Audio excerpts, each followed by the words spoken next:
What workouts should we do to make our lumbar spine stronger?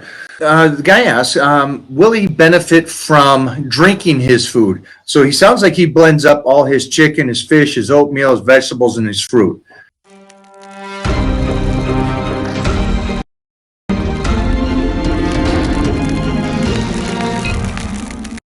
What's up, guys? If I'm going heavy on incline bench, how many sets and reps are appropriate? So Jeffrey said yes. All of them. So that is I'm going to say you're very much a beginner and you don't even comprehend the understanding of heavy weights, light weights, reps, and sets. So let's break this down for you. It's fine that you're a beginner, and that's a confusing question for you on if you go heavy. So the first thing you did in that first sentence, you said, if I go heavy, how many sets and reps are appropriate? So you're making a statement that it must be different if you go light, how many reps and sets? If you go moderate weight, do you go heavy, reps and sets, and then heavy? So let's break that down. I don't know what that means by going heavy, because my state is you're going as heavy as possible, no matter what rep range you're doing. If you're doing 1 reps, you're doing as heavy as you can for 1 rep. If you're doing 10 reps, you're going as heavy as you can for 10 reps. So I don't understand the terminology of heavy before that. Second thing, reps and sets are a breakdown of what point you are in your training program. So it depends on if you're at the start of your 12-week training program or if you're at the end of your 12-week training program. And I always go at about 12 weeks. 8 weeks is a little short, but if you're getting ready for a powerlifting meet, that would be probably the best way to go. If you're going for a bodybuilding show, 12 weeks would be good. Or if you're just trying to go for a transformation of the body, 12 weeks is as long as you want to go. And then you'll restart that period of time with the breakdown of training. So it's just a very beginning question. And again, that is a question I can't answer because I don't know where you are in your program. I don't know what you're trying to do at this stage. I don't know what you look like, and all those kind of things play into it. And then on top of that, guess what else plays into it?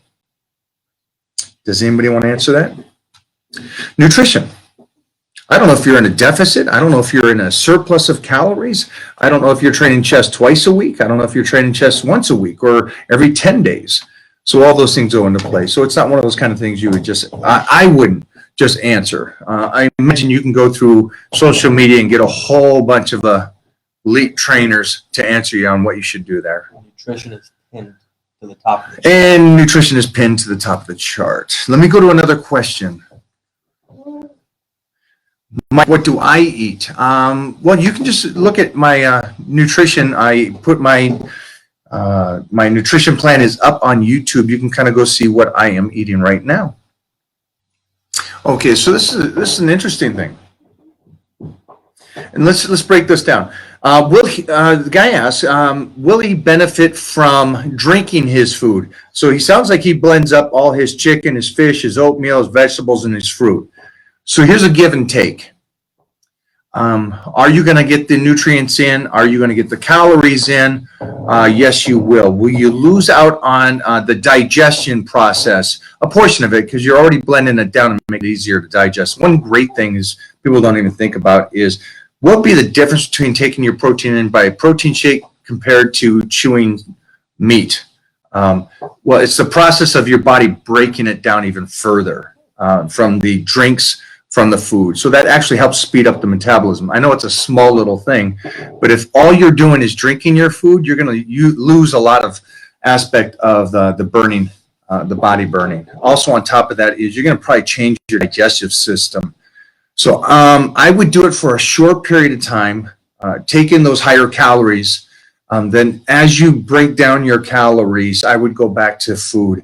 Now that's if it's just too hard for you to eat that much food.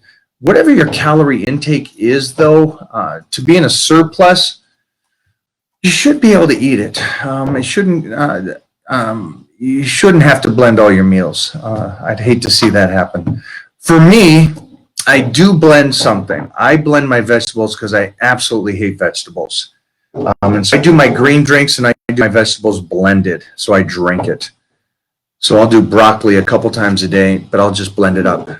And what we'll do today maybe is we will do because my diet is now in a it feels like I'm in a deficit, even though I'm just burning off. But I just added a second workout in, which is helping burn it off. But I will do a green drink today.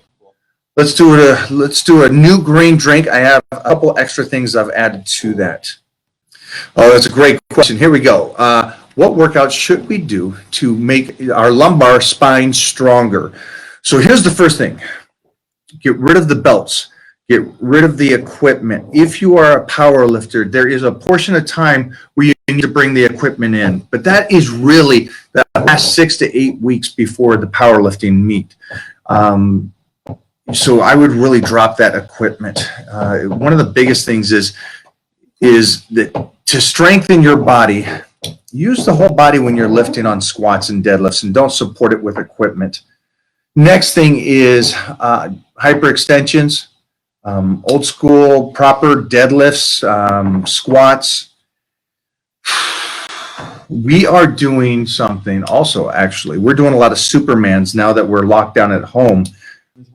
So one of the biggest things is we are going to do some hyperextensions, basically Supermans, at home for the next 90 days. And that's going to be our second portion of the workout, but you'll be able to see that on YouTube about all the different things that we're doing. So yeah, great question though. I would like to say thanks for asking about the lumbar and the back. It's just one of those important things, mostly as you get older and older and older.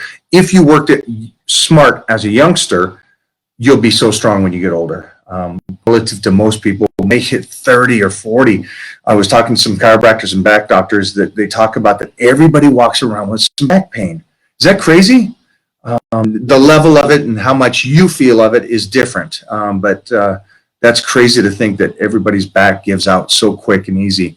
So really, weightlifting is so important, and important to train smart on that aspect. Just don't watch Colton do deadlifts if you guys do. That's just it will visually hurt your back just watching him do deadlifts. Yeah, when it comes to low intense cardio or high intense cardio or anything like that, we did so many YouTube videos about it. Make sure to go over there and watch those. We go into depth. Yeah, unfortunately, there's a lot of garbage everywhere on internet. Social media is one of those things that everybody has an opinion. And what's interesting is if someone talks relatively smart, it seems like what they're talking about is true, even though that they haven't developed anything of a body to sustain that or believe that is possible. And so that's one of the biggest things is I believe in that you should study. I think you should read about it, but then also have to apply it because there's a difference. And try to find somebody that's done it for a while, that has successfully done it and kept it and made it through. All right. So that's some of the things. I can't, guide you to those kind of people. You got to use common sense when you're working with somebody. I always say that you're not going to go to a personal trainer that's fat and no weight that can't do the lifting, right? Or has no development of a body and then take their word for it. It's like me listening to a guy on stage talking about how to buy commercial real estate and be a multi-millionaire, and he lives in an apartment or downstairs in his mom's basement. I'm probably not going to listen to him. So it's up to you guys to kind of just understand where you're getting the information and what the person is doing, and have used it and transferred it to somebody else and made it useful for them. You could be the smartest guy in the world and most jacked in the world, but if your methods do not work for other people and average people, then your methods don't work as well. Yeah, the supplements will not only be available in the UK, they will be available everywhere, and they were supposed to be available in China as well. But we're cut down on China, aren't we, right now? Big time. But yes, available worldwide. My text. Do I train abs? Yes, I do train abs. Do I train abs during a certain portion of the year? I do too. We are actually doing abs, and we haven't done them all year, but we're going to do them for the next 90 days straight. And again, we got a YouTube video about that. Wow, these are interesting questions. And I'll ask you guys, maybe I'm not reading this right. How many calories do you believe an athlete needs generally?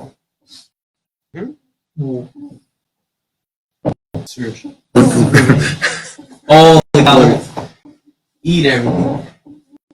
I mean, like, what do you do? I don't know what these, sometimes when you guys ask questions, it's confusing to me because you're saying how much should an athlete generally eat? Depends on I have no idea. How much should the individual eat? It's always the individual. It's not an athlete. Mona eats more than most athletes, so I don't understand the question. Again, you're probably a beginner, and I'd like to answer that, but I can't answer that because it's not even really a question. Sorry, am I missing that one? Hopefully you understand. Let me try to explain to you so you understand that. You wouldn't ask somebody how much untypical would an athlete eat. Everybody and every human is different. I've met athletes that eat one time a day, one meal a day. I've met bodybuilders that only eat one time a day, and they're jacked. I've met other people that eat 8 times a day. Again, trains 3 times a week, and she eats more than most people. She eats more than Heath Evans, who's a 260-pound former footballer. So that's not really a question. It's always down to the individual. Don't worry about what athletes eat or what athletes should eat. Find out what you need to eat. Is that the best way to do it in the nicest way? That was a weird question. Holy cow. You're trying to jump ahead, I think. I think that's what's so confusing me. You're trying to jump ahead. You can stay individual. You don't need to care about what athletes eat. Just figure out what you need to eat. I guess that's what it is.